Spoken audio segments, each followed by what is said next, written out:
We work to help people identify who their people are, how they want to serve them, and how they can best serve them, and come up with ways that are both profitable and positive for the future.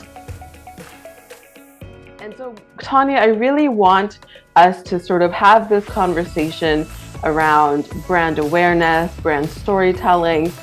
How is it that you know what communities you want to serve? And so how do you start to find out, is entrepreneurship for you?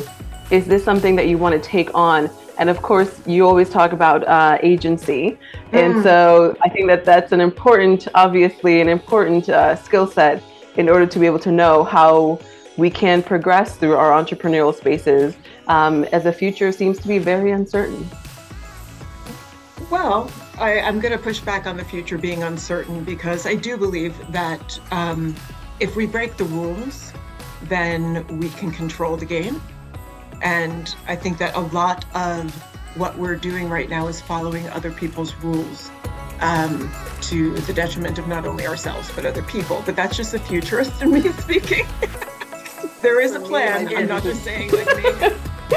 My business is very personal, and especially with the mission of WCLI being about generational wealth.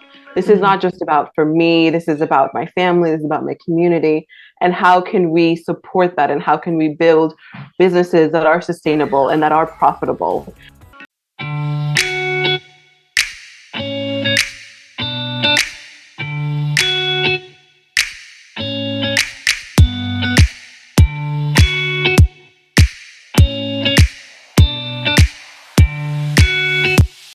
Welcome back, everyone, for another episode of WCLI's CEO Conversations. And as a reminder, WCLI's mission is to really close the wealth gap for BIPOC entrepreneurs in pursuit of generational wealth by increasing ethical, equitable, and financially sustainable underserved startup enterprises. And me, your moderator for our panel here today, our round, my name is Jessie Santana. I am an organizational culture strategist with The Way We Work, and we develop inclusive and culture-driven leaders to build legacy and create impact by focusing on co-creating brave spaces of intentional inclusivity and fierce belonging.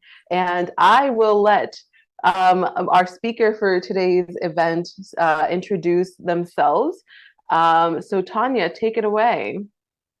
Hi, I am Tanya Fox, and I am ostensibly a marketer.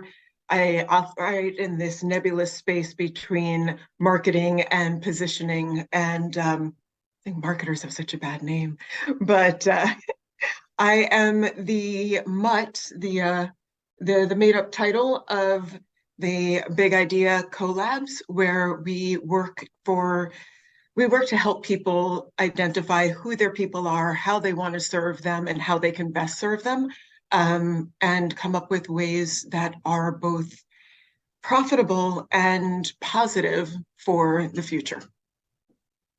And that is definitely a worthwhile effort, and one that we need to have profitability in order for it to be a business, right? And not just an expensive hobby. So please share in the chat if you're joining us today live, where you're calling in from or what business, so that we'd love to better support you in that end. And so, Tanya, I really want us to sort of have this conversation around brand awareness, brand storytelling. How is it that you know what communities you want to serve with, what products, like how do you start that process of ideating?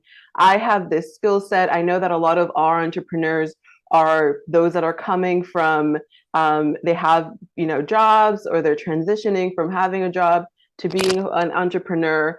And we want to make sure that we're ramping up in one space in order to ramp down from the other space. And so how do you start to find out, is entrepreneurship for you? Is this something that you want to take on? And of course, you always talk about agency. And so I think that that's obviously an important skill set in order to be able to know how we can progress through our entrepreneurial spaces, as the future seems to be very uncertain. Well, I'm going to push back on the future being uncertain because I do believe that if we break the rules, then we can control the game. And I think that a lot of what we're doing right now is following other people's rules to the detriment of not only ourselves, but other people. But that's just a futurist in me speaking. There is a plan. I'm not just saying like mayhem. Um, but I think one of the things that most people don't think about when they think about entrepreneurship is all of the other skill sets that are going to have to be brought in that we are normally accustomed to having other people take care of for us. Like when I first went freelance, the first thing I did was I went and I found an agency that was going to find clients for me until I learned how to pitch clients. Those kinds of things, because I didn't know how to find clients on my own yet. Um, and I think that people who have other people in their lives, because not only is their time being taken up by work, but it's also being taken up by personal things, that those are the kinds of things that you really need to take into account. If you have enough time to create whatever it is that you want to create, do you also have time to market it? Do you also have time to talk to people about it? Do you have time to deal with customer service of some kind? Those kinds of things are, I think that those are the most important questions to ask before you even get to what am I selling? Do I have enough money? What am I going to do with it? Yeah, I don't think that you realize just how many pies, pots, pans you need to be in as an entrepreneur.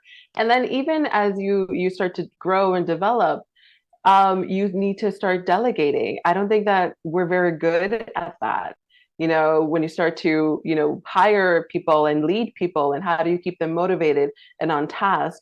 And are you clear in articulating what it is that you're actually working on? Because I know what I want to do and I see it in my head, but am I, writing the structure of how somebody else could do the same thing, right? I think Right. that those processes are so important. And I don't know that a lot of solopreneurs know how to do that, how to take it out of their heads and make it into a process Mm. until they've actually, done a lot of the work. And usually it involves a lot of burnout when they start asking for help, right? Yeah, I think most of us ask for help a little bit too late. We ask when we're already in the weeds instead of, asking in case we get in the weeds. And so those are other things. Like we really are being offered not just this incredible opportunity to seize our own destinies, but also because it is so, the bar has been lowered so much. We've got all these people out there saying, if I can do it, you can do it, or anybody can do it, or I've done it, why can't you do it? And there's so much more to it than that. There's so much of the story behind the story. Mm-hmm. And a lot of people don't admit how much help they got to start out, how many times they burnt out, how many times they messed up. And so, one of the things that I learned really quickly is if you have a super organized friend, the kind of friend who makes spreadsheets for life, ask that person to help you because they know how to break things down into granular pieces that you can't even see yet. Right? So they'll ask you the right questions. Do you have enough of this? Have you thought about that? Those are the best people to help you before you get anything else started. And if you can't do that, finding somebody who has project management or online business management skills before even getting a VA, if unless your VA has an OBM, like online business management skills. But you really, really want to set yourself up for the least amount of thinking so that you can free yourself up for the most amount of greatness. Give as much of your greatness to your work and less of what you're not good at to the job. Does that make sense? I think so. And I think that it's sometimes, there's that saying, how do you work on your business as opposed to in your business? I don't know which is the right way to say it. Because for me, It's in. my business is very personal, and especially with the mission of WCLI being about generational wealth, this is Mhm. not just about for me, this is about my family, this is about my community. And how can we support that? And how can we build businesses that are sustainable and that are profitable?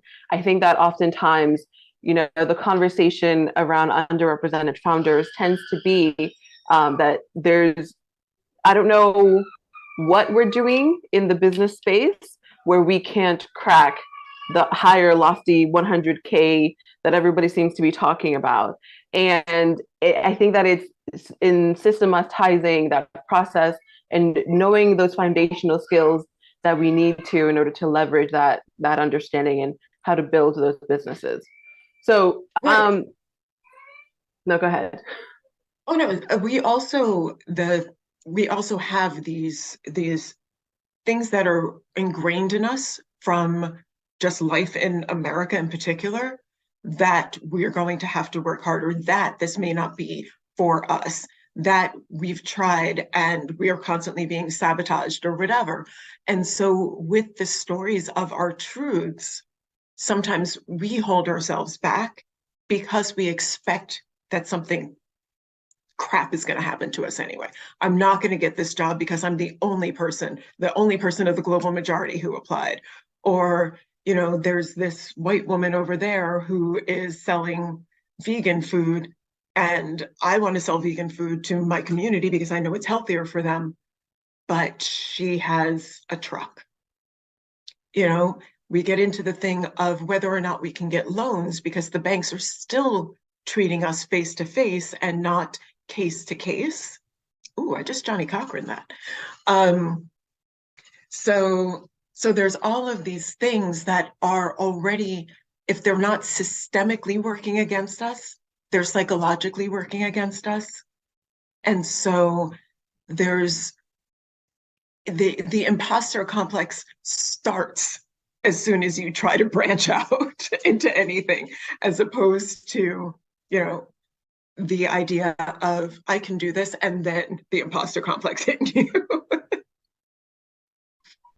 Absolutely. So then in that regard, what keeps you motivated in talking about, entrepreneurship and being a part of entrepreneurship circles? What keeps you motivated? I effing love what I do. I genuinely love what I do. And I know that there are people who say that, but my job is to help people make things that make things better. Like, that's awesome. And if you're doing something that's not good, I can help you do it better. I can help you not hurt people that you've already hurt. So my job is, I'm one of those few people who found a job that meets their passion, but not everybody can do that. Not everybody should. I think that's a falsehood of the entrepreneurial narrative that, if you find something you love, you'll never work a day in your life. Heck yeah, you will, and you'll work harder than you ever did before. You know, people who make those kinds of statements are people who already have the money. Nobody makes that statement when they don't have money, right? They don't make it when they're already in the muck and the mire going, this is great.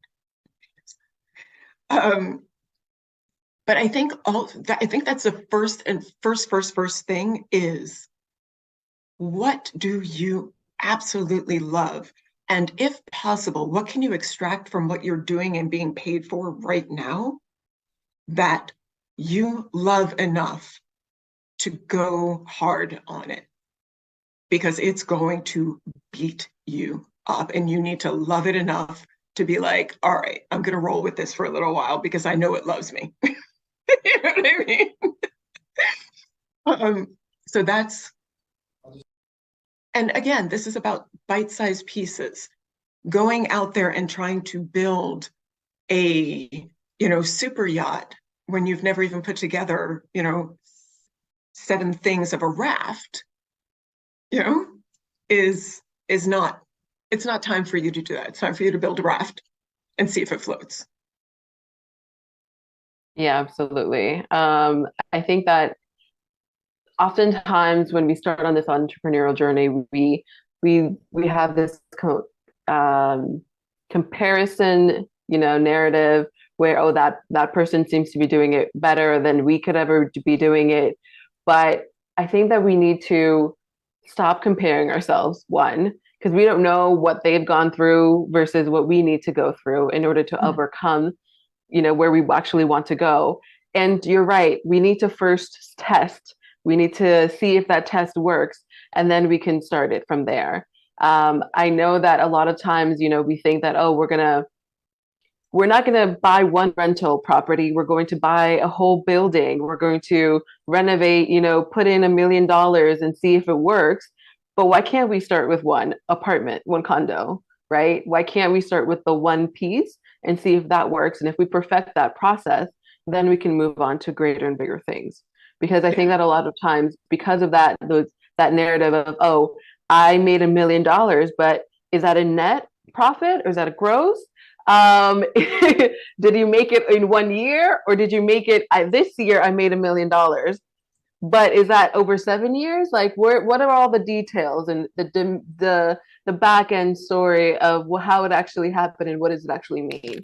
I think that there's obviously a lot of wordsmiths out there that are creating these kind of quick, I can do it, you should be able to do it too.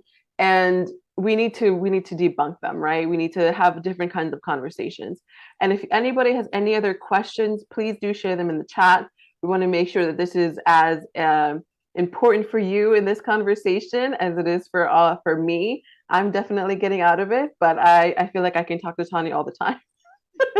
The other thing is, please don't hesitate to send me questions that come from the replay crew, because I'm happy to answer those as well.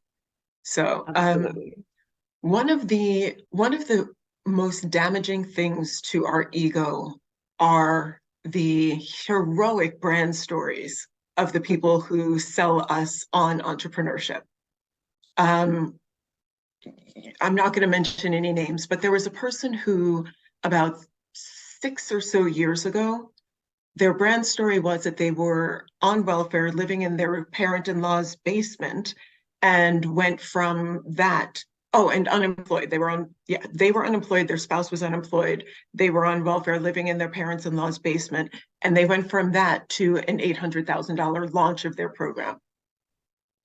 The two things that were not told were that they had already been doing sales training as an MLM marketer. So they learned how to have these conversations. They learned how to get people in and to sell, which is an important skill set. Their first launch, which they also didn't talk about, gave them $14,000. They reinvested that $14,000 in the next launch, which was only $33,000. So then they started taking out loans and favors on payment later. So that $800,000 launch, which was all over financial news, was actually only, and I'm saying only, but it was actually only about $350,000 when everything was taken into consideration. So if you have $500,000 to spend to make $350,000, go do it. But that's a heck of a big gamble, right? But other people think if you take this course, you're going to be able to replicate my system, because they say these things, right? Well, at least I'm not on welfare. I have a job. I can invest that $14,000 first. That's not your story. That's somebody else's story. And, you've got Gary Vee out there talking about how, he hustles, but his wife was happy to stay at home, raise the kids, do all of that. And other people were happy to do his editing and to make sure that he was in places on time for free so that he could be Gary Vee. And yet he spent a lot of time saying to people, if you're not willing to hustle, you don't want this bad enough. I might want it bad enough. I might want it so badly that I too will live in my parents' house past 30 so that I have $55,000 to invest in a company that I can then invest in a company. Okay, Gary Vee. And then get married, have a dual income family, and a person who's willing to take care of all of my familial obligations while I go out there telling everybody else. Solopreneur, hustle. I don't actually mind saying this about Gary Vee. But So so that's a thing. And so the brand stories, your brand story is already good enough. I am doing this. I have a job at this. Whatever it is that you've gotten hired to do, you had to learn how to do at some point. So that is the beginning of your hurdle. I did not know how to do this and I got really good at it. I got so good at it that people were willing to pay me for it. Not only were they willing to pay me for it, but I've gotten raises or I've been promoted or another company headhunted me. Those are your growth stories. I am so good at this that I skipped, 3 promotion levels in my first 2 years. I'm so good at this that when I walked in and told them I wanted a raise, I didn't even ask them. They didn't kick me out. They said, okay, but that's a little bit low. Those are the stories that you're looking for, your true stories of elevation. I think that that actually reminds me whenever I've been in situations where people ask me to start teaching other people something that comes naturally to me, that's usually also a part of that growth story, right? When I'm, Yes. even though it's not a part of my job, but because it comes easy and naturally to me, and I've now been asked to teach the other colleagues or the other employees how to do this, that's usually that same kind of narrative, right? Because Yeah. knowing knowing what comes naturally to you and what they're asking you to stretch on and tell other people about and have other people try to be as good as you, right? And then, because it's a business, they're probably not going to want to pay you for it. But you Of can course not. still, they can't take away that skill set from you, right? That's No. yours to take with you. And I would like to say on the down low that you should be documenting these processes so that you have these processes when the rug gets pulled out from under you. Again, this is about your autonomy and your agency and your agility. So if the company goes under, if they decide they need to make cuts, if whatever, you've already got stuff in your pocket and you're like, that was not in my plan, but I'm ready for it because I've already tested my raft. Yes. I'm good. Because branding can be both personal and business, right? Like But we're all people, personal brands. yes, yes. I mean, we People just should are. That's how you know, get hired. yes. People should know what your expertise is. People should know what skill set you're bringing to the conversation, right? Send. I think that there's something to be said about people who have a very clearly defined skill set. If you're a lawyer, if you're a doctor, if you're a writer, if you're, a graphic artist, these are much easier to define than the jobs of the future are going to be. And so there can be a lot of getting stuck in how do I describe what I do? And I know that I struggled with that for over a decade.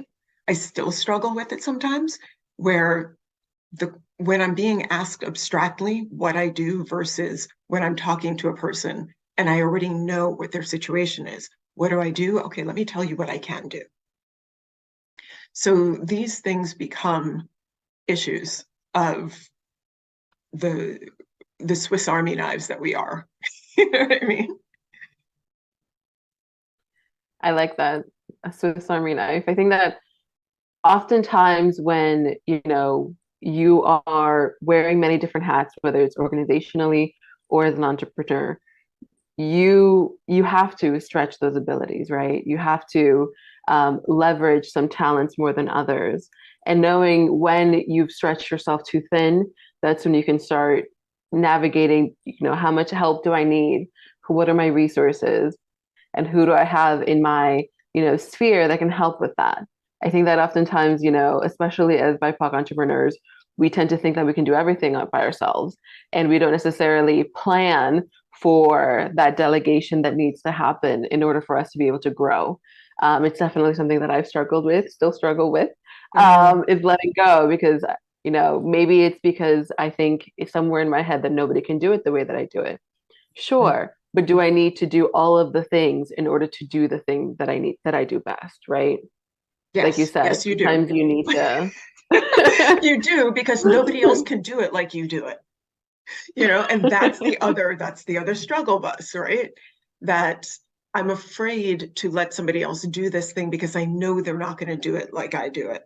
And we do that to people in our personal lives. So if you think you're not going to do it when money is on the line, you need to learn how to let somebody else be great at the thing you need to get done. They're not going to do it like you are.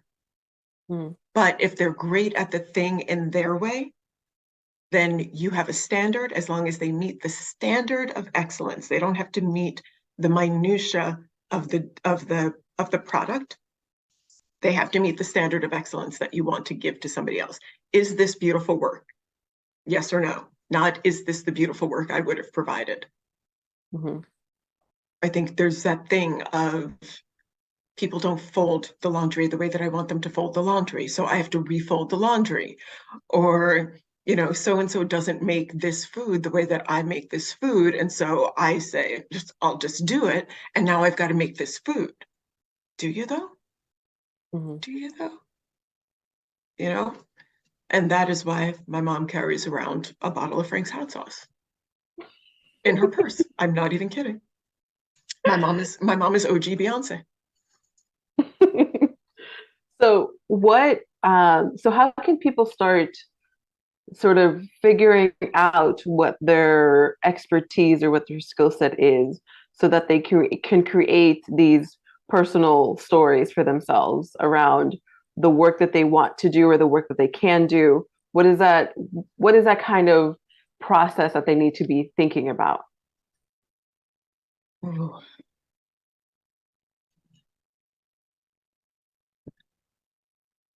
I have a thing about the lowest hanging quality fruit.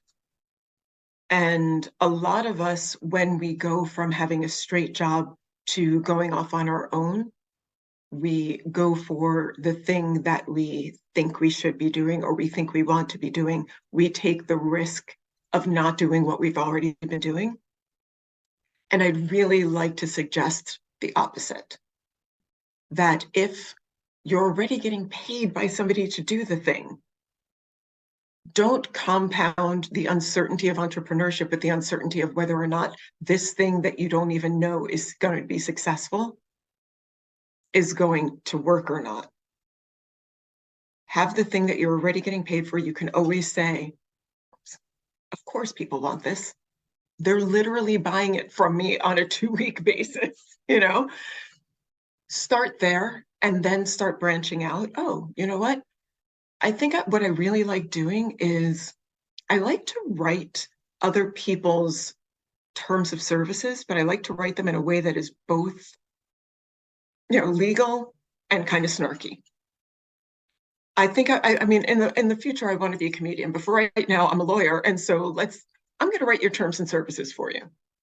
Um, or that's when you start experimenting, and then what you do is you basically keep doing the thing that you've already been paid for. You join it with something that you really want to be doing if this is not it. And then you just sort of start phasing this stuff out. And if you are good to your people, they will come with you.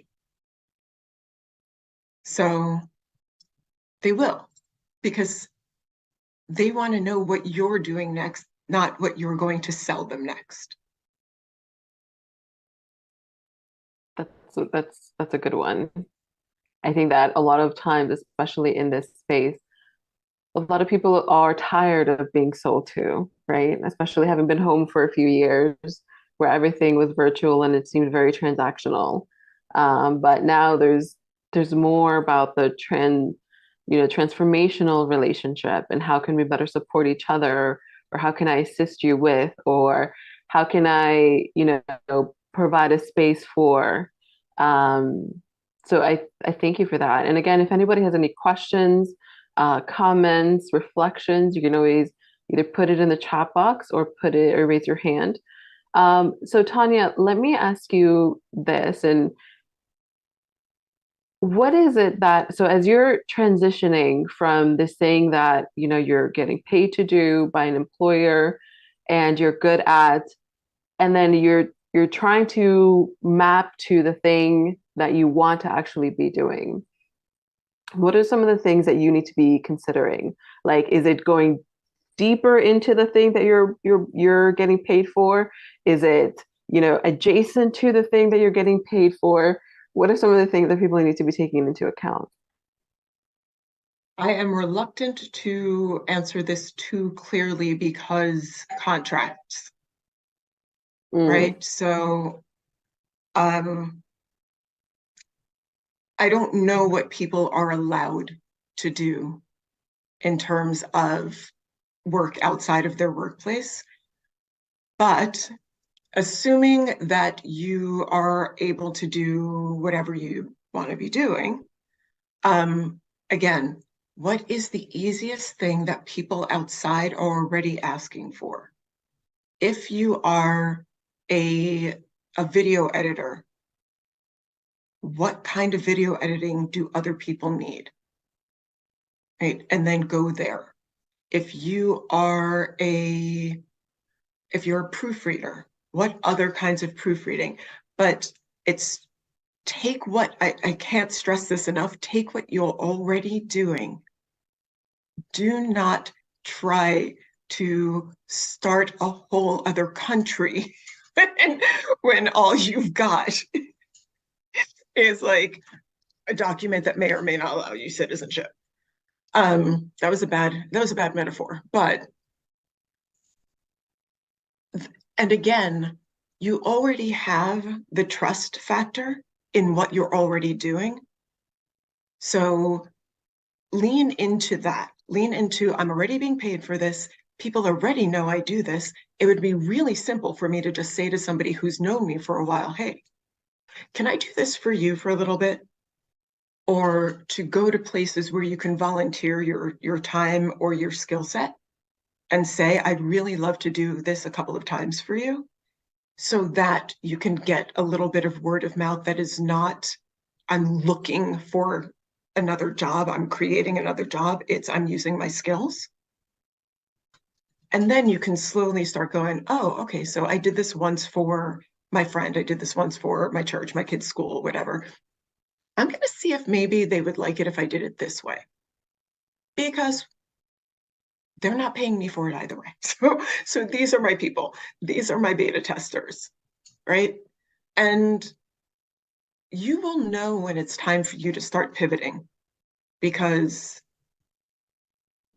you won't have anybody who's interested.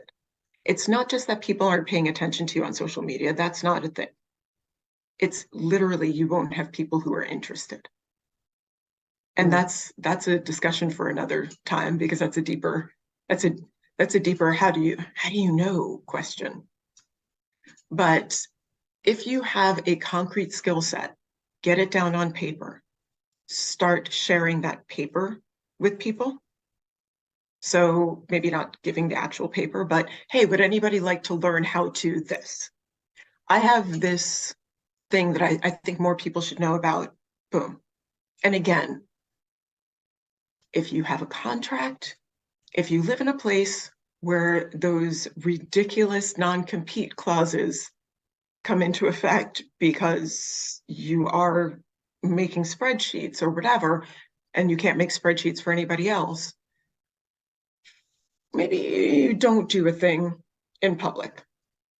Maybe you mm, don't offer the same thing. But one of the things that I've been telling students since, I guess, 2010 is figure out your other name.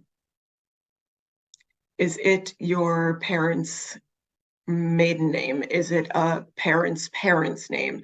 Is it your name plus your middle name? What can you use adjacent to who you are that you will still be able to use the incredible resources like social media, et cetera, without getting yourself in trouble?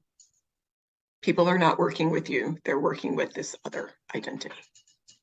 Mm. And go ahead and prove that that's me. This is not legal advice. I do not have the right to be telling you this. Please check with your own lawyer before doing anything I've suggested. But I do think that there is, I think that once people, I know that like Clubhouse was really popular and people started, having discussions there. And then all of a sudden, LinkedIn started copying what Clubhouse was doing to bring more people back. Now there's a conversation with TikTok in the US and banning it and all of that stuff. Do you think that social media is an opportunity, is a place to sort of create this, other way of dealing or working with people, or should we still try to first do that the community of people that we already know in order to see if something works, or maybe something that's a volunteer opportunity, or something that we might want to test? Absolutely. Step one, go for the people who are already at the tip of your fingers. If you have those opportunities, take them. If you know somebody else who has those opportunities, a friend, a relative, somebody in your sorority. I don't know how normal people do these things. But so you start with the people that you have close at hand that you can ask, you can get a definite yes or no from, right? After that, I would never use social media for selling, any of it. So any of the social networks are not for selling until you know that you're capable of selling. Like, in terms of, if you don't know that it's not going to cost you your job or something else, don't sell on social media. What you can do, however, is talk about your industry. Mm. So if you can garner some kind of thought leadership about your industry, then when people say things to you, you can take it off the wall. And you should be having conversations with people anyway. This whole idea of funnels and mass emails and all of that,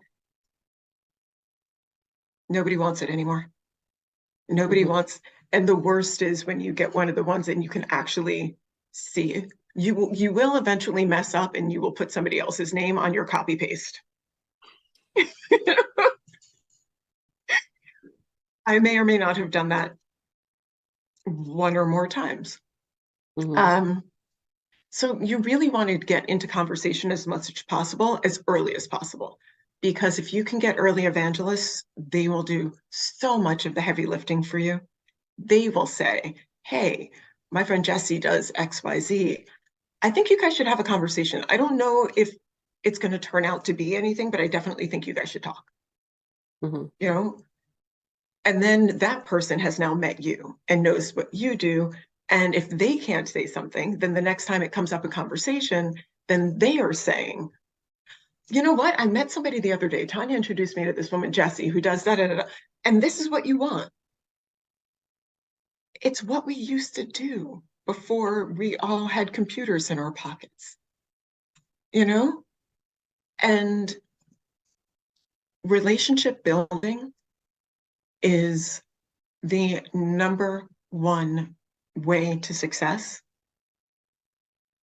no matter what. When you look at the most successful people out there, even if they had a leg up, you look at where that leg up came from. It came from what college they went to. It came from where they used to work. All the Goldman Sachs people know each other. All the people who went to Yale know each other. Sorority people know each other. People who went to certain high schools in New York all know each other.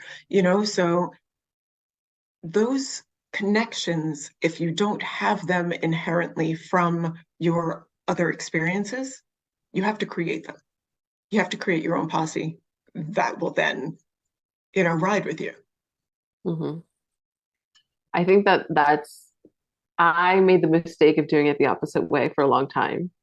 And for me, I had to basically peel apart the layer of, why am I so afraid to tell the people I'm closest to what it is that I actually want to be doing with my life, as opposed to telling complete strangers that have no actual reason as to why they would want to do this with me. I think, And no, please no, go ahead. go ahead. No, no, no, keep going.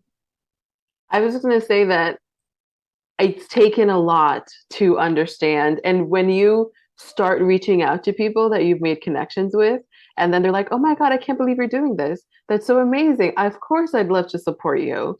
We should catch up soon.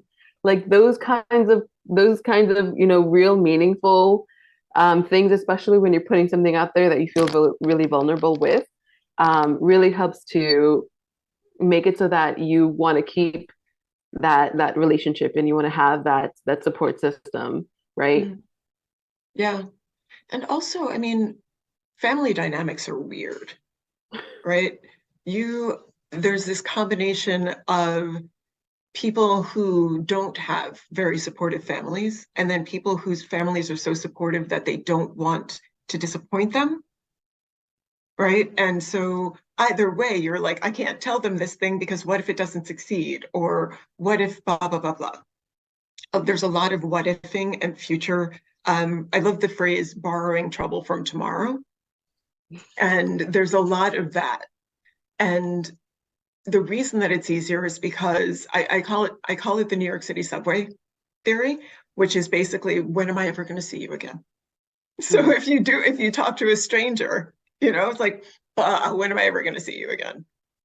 Um, and so it is a little bit easier to tell a stranger what you're up to, because in a best case scenario, they want a part of it.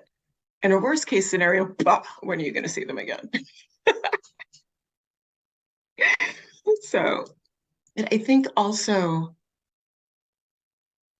again, the smaller you start, the easier it is for you to build a really, really good foundational support system of people who are not just your family, because your family doesn't always understand what it is that you're doing or why you're doing it with the best of intentions.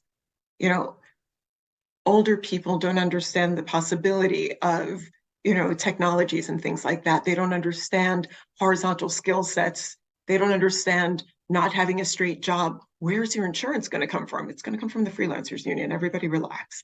Like those kinds of things. How are you going to get your retirement money? Where's your social security going to come from? That's a good question. Ask your government, where is my social security going to come from? So all of these things that sometimes they're just afraid for you instead of discouraging of you. Mhm. And you kind of have to weigh that. Okay, I understand that this is a little bit confusing for you, but I just want to let you know that I wouldn't do it if I didn't think I could. I wouldn't do it if I didn't know it was possible. So I'm going to try to do it. I mean, obviously it's possible. It's possible to play tennis like Serena Williams. It is not likely, but I would like to take a few tennis lessons and just find out if I'm even interested in going that far. Yeah. I don't like So, exercise. I'm not going to do yeah, probably not a great place to start if you don't like it even. it. Um, so going back to, I guess, this conversation, 2023 seems to already getting started off with a bang. We have layoffs, we have tumultuous economic climate, we have all of these things. So how are you going to tackle this year, but also help prepare people to better tackle and have that autonomy and have that ability and agility, um, in whatever realm they might find themselves. This is the year of the triple A's. It is the agility, autonomy, and what was my other A? Agency. I want everybody to have the decision-making power over their own work. I'm starting to sound a little bit like a socialist, but I may be a little bit of a socialist. Um, Black socialists. So I want people to have agency over their own work. I want people to have the agility to make the decision that if something is not going well, that they can move to something else. They can jump ship before the ship sinks or before they get kicked off. And I want people not to feel that they're being micromanaged in these situations, and there are ways to do that. And so I am in love with helping people build these things. Like, okay, so what kind of raft do you want to build? Let's talk about that. Let's talk about how far this raft needs to travel. Um, I I just the idea of creating our own seven generation thing Mm. is so incredible. And I don't think that we can do it as long as we're working for other people. I think we have to do it on our own terms. And in doing it in our own terms, that also means that we're not causing the harm of the people that we would be working for in traditional American workplaces. We're not doing ourselves harm, with all of the culture stuff that you work on. You know, there's and if we can heal ourselves and not continue to hurt ourselves with the systemic stuff, with the microaggressions, with the assumptions, with the why do I still have to tell you not to touch my hair? It is just a personal bubble thing. What are you doing?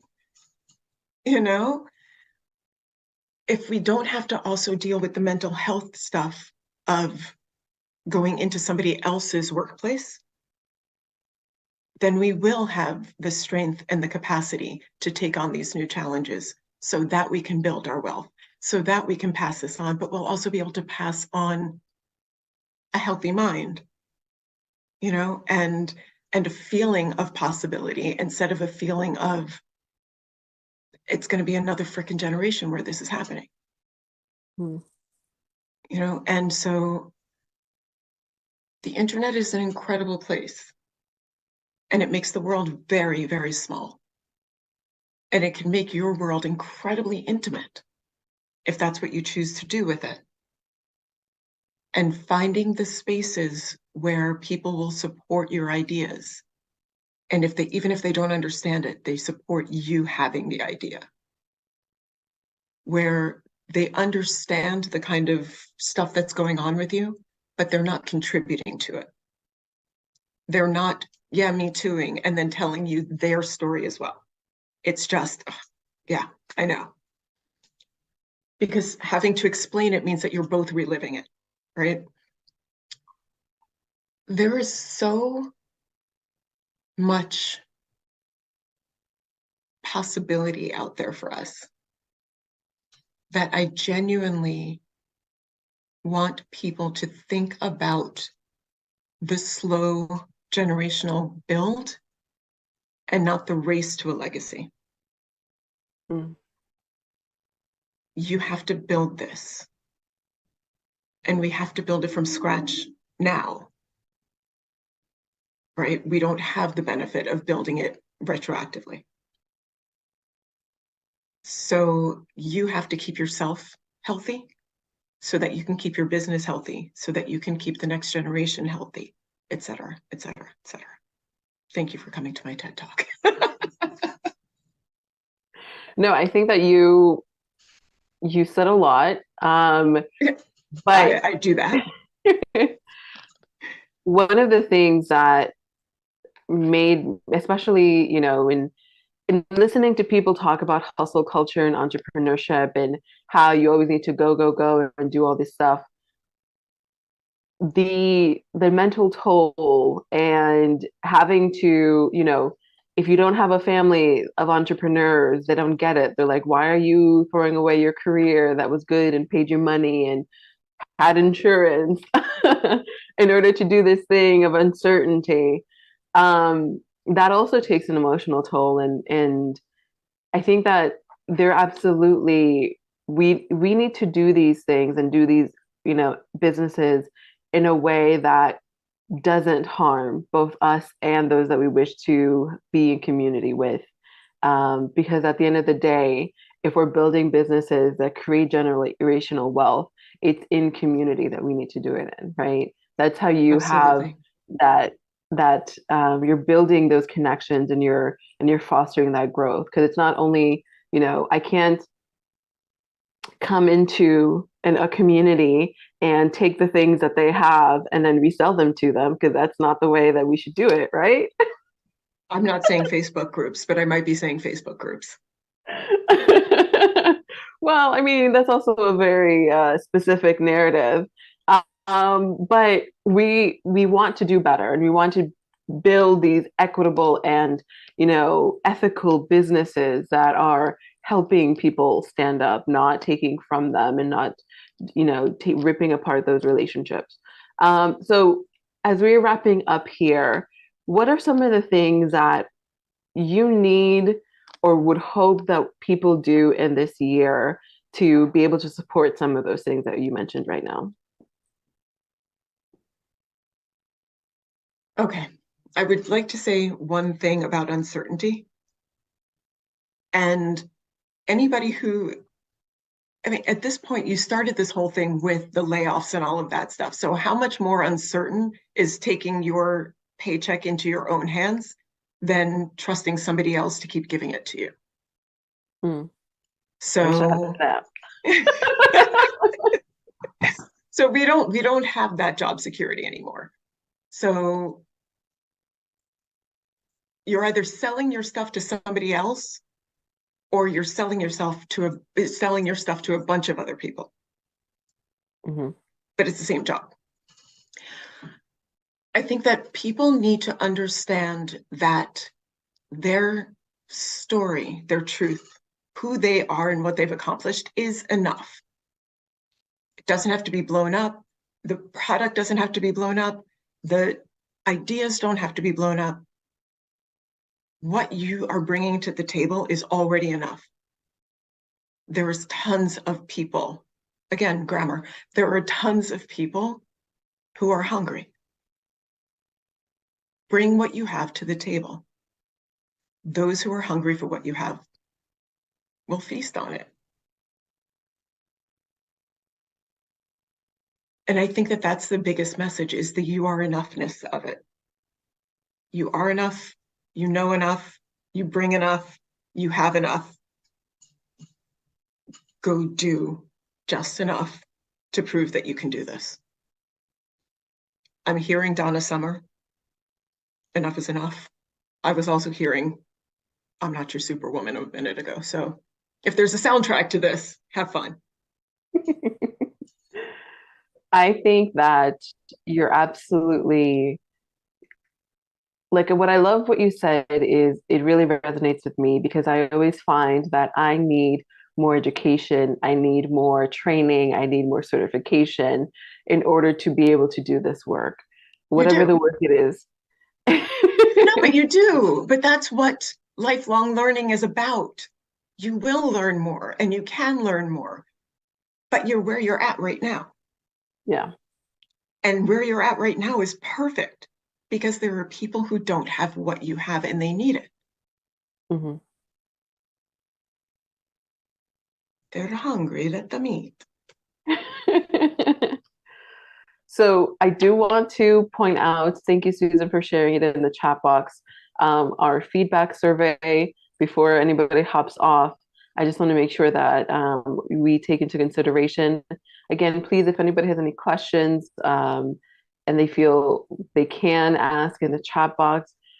But here, as we're wrapping up, Tanya, what are, like, where can people find you, or if they want to have further conversations, what does that look like? I would actually like to extend an invitation to your people, especially you and the replay crew. If you put in the chat what you're thinking about launching, I will make sure that you get an answer that supports that.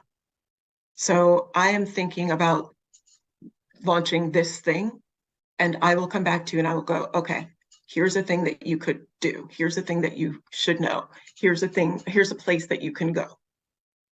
But if they are willing to be vulnerable enough to say, this is what I'm thinking, I'm happy to say, okay, here's what I got. And That is that's where I'm at right beautiful. now. I love that. Thank you so much for that offer. And of course, I hope that people do reach out. You are a multi everything. You've definitely helped me clarify some things. And my positioning has only gotten stronger from being in your vicinity and having conversations with you. So I deeply appreciate all the work that you do and that you help me to do. And hopefully I can then impact others in the way that I would like to be able to show up for. We have a other here. Um, um, but any final thoughts here, Tanya, as we wrap up?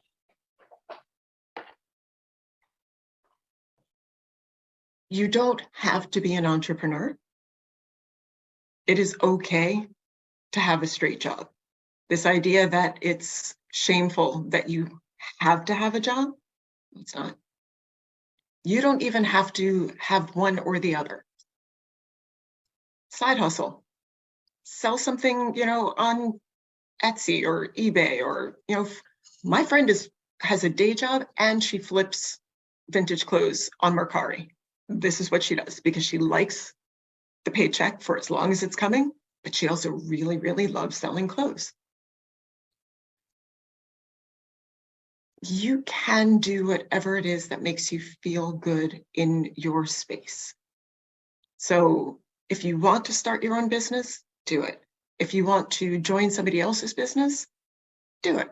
If you want to keep your day job and just volunteer your stuff, do it. It's all good. As long as you're taking care of yourself, it's all good. All right. Well, with that, we want to thank everyone for being here with us tonight. I hope that you got out of this conversation as much as I did. And I can't wait until we have another roundtable next month.